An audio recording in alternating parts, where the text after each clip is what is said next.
Happy Hanukkah. Shabbat Shalom. Happy New Year.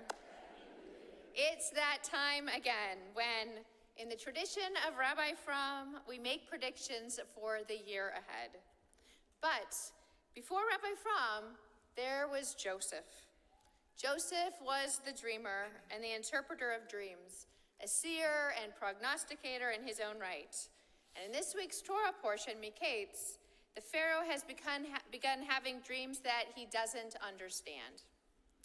In the first, he sees 7 healthy cows grazing peacefully by the Nile until 7 scrawny cows emerge from the river and eat them up. He then has another dream, but this time with 7 full ears of grain that are suddenly swallowed up by 7 shriveled ones. The dreams are so realistic that they keep him awake for the rest of the night. Pharaoh doesn't know what the dreams mean, but his cupbearer remembers Joseph and brings him to the attention of the Pharaoh. And Joseph explains that Egypt will have 7 years of abundance, followed by 7 years of famine. The healthy cows and grain symbolize the good years, and the scrawny ones, the hard times to come. And as he predicts the future, Joseph becomes known throughout the land, setting the stage for his rise to power in Egypt and ultimately his reconciliation with his brothers. And it begs the question for us: what are our dreams as we look into the new year? 2024 was challenging at best, filled with fear and discontent, a time of discord and conflict, war in Israel, rising anti-Semitism. It's not been easy, and many still feel desperate and defeated, asking if 2025 may even bring the end of the world. Now, on the bright side, at over 4 billion years old, the Earth is considered middle-aged, like me. And scientists estimate that the Earth will likely persist for another 5 billion years, so at least that's a relief.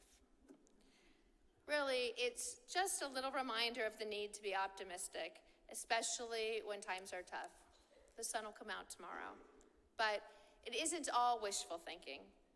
I believe positivity is its own form of resilience, and especially at Chanukah, with the candles as a beacon of hope in the darkness and a reminder of the fortitude of a people still here today, tested time and time again. Most simply, this night that combines Chanukah, Shabbat, and a new year is the opportunity for new beginnings.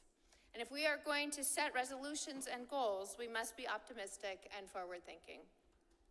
To prove my point, I went back and reviewed several of the prediction sermons that I have given over the years, and the one thing that stands out in all of them is that even though I knew the Lions were never going to win the Super Bowl, let alone get to the big game, in every sermon, I predicted that they would. And I will again this year because, well, I'm optimistic. And it might actually happen this time. Now, I admit I don't know enough about sports to make a thoughtful prediction, but my son Benji does. So I have invited him to help me make this prediction and all the rest with me. And I thought that since it's Hanukkah, we might make 8 predictions for 8 nights. So, since we've already started with sports, Benji, what do you think? The Lions are going to the Super Bowl. See, I was right. With the greatest head coach of all time, Dan Campbell, the greatest quarterback of all time, Jared Goff.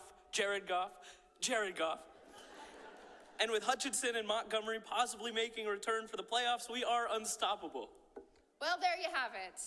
The Lions are going to the Super Bowl. Now, for our second prediction, let's talk finances. I've consulted with the experts who predict that the markets will be up in 2025 by about 8 to 10% by the end of the year. A good thing. Regarding our everyday spending, I'm sure we will continue to see an increase in the cost of household products, including groceries, with the introduction of tariffs. Personally, I'm stocking up on avocados. It turns out you can freeze them. Mom, even so, there are only so many avocados you can buy. I think we should focus on the bigger items.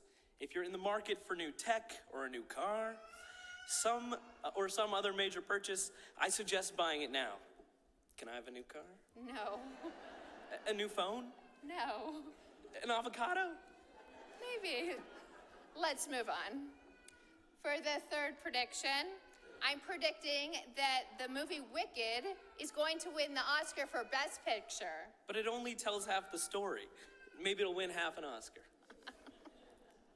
Let's talk about some of the issues out there for our fourth prediction. Climate change, for example.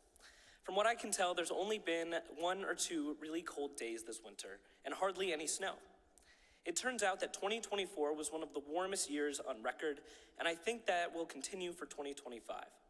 But all is not lost. I foresee companies and governments using AI technology to reduce our carbon footprint, and there will be an increased interest in renewable energies in the new year.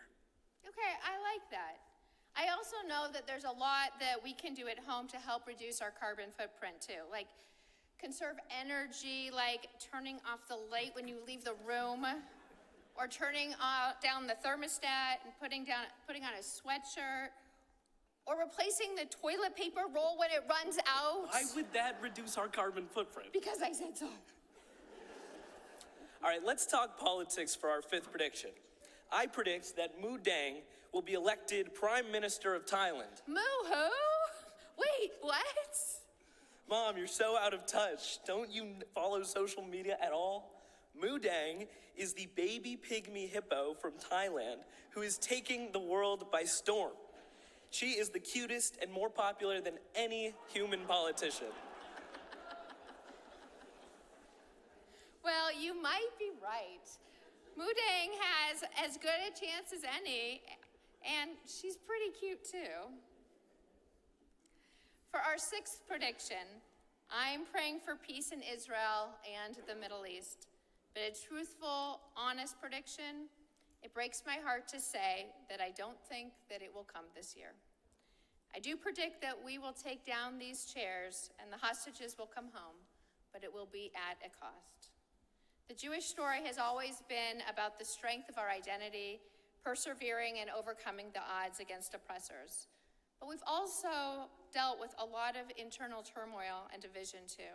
In fact, the rabbis teach that the reason for the destruction of the temple was because of infighting.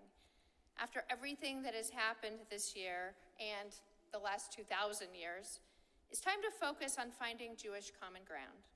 We don't have the luxury of fighting, whether over significant issues or petty ones.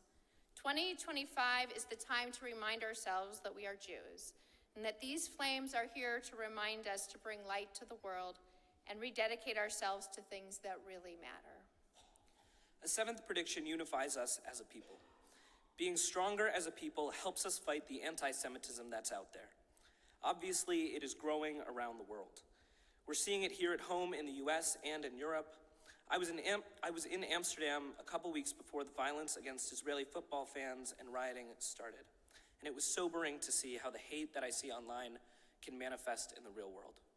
And Benji, as your mom, I have to say it was so scary to see you there in Europe in the midst of all of that. It's hard to move from war and anti-Semitism to joy, but that is what we do. And it makes me think about Temple and our eighth prediction. I have so many great memories of growing up here. I loved running through these aisles and up onto the bima for candy for the Elenu, schmoozing and 7-layer cake after services, and going to the library after Sunday school to eat pizza. I'm sensing a lot of food-related memories. Maybe that's what will bring more and more people back to Temple in 2025. I see us baking and knitting and feeding the hungry. I see us fulfilling our goal of raising $25 million in our campaign that incidentally is called Lahadlik Ner, to kindle light, designed to light the way for a strong future. And I predict 100% participation. Lahadlik Ner, to kindle light. That is what this is all about. Consider this Hanukkah lesson from Rabbi Wolpe. We know that the oil was supposed to last for one night, but it lasted 8 days instead. And the actual miracle was not the first night, but the 7 extra nights. So why isn't Hanukkah a 7-day holiday? Rabbi Wolpe says it's because it takes each of us to make miracles happen. We must have faith that if we just light the first light, something unexpected will occur. Another way of putting it is that action creates momentum that creates unanticipated opportunities, aka miracles. So the real miracle in this case is that person who hid that oil in that temple, knowing that someday someone would find it and be able to light that light again. And that light would, with a little help from God, turn it into a miracle. Wow, Benji, that is so inspiring. It takes each one of us to make the miracle, that and a little faith and perseverance and courage. And I'm looking at you, and I predict that we have a rabbi in the making. You never know, it might come true, or it might just be a little wishful thinking. I guess we'll have to wait and see. In the meantime, we wish you all a happy and healthy new year, happy Hanukkah, and Shabbat Shalom. Shabbat Shalom.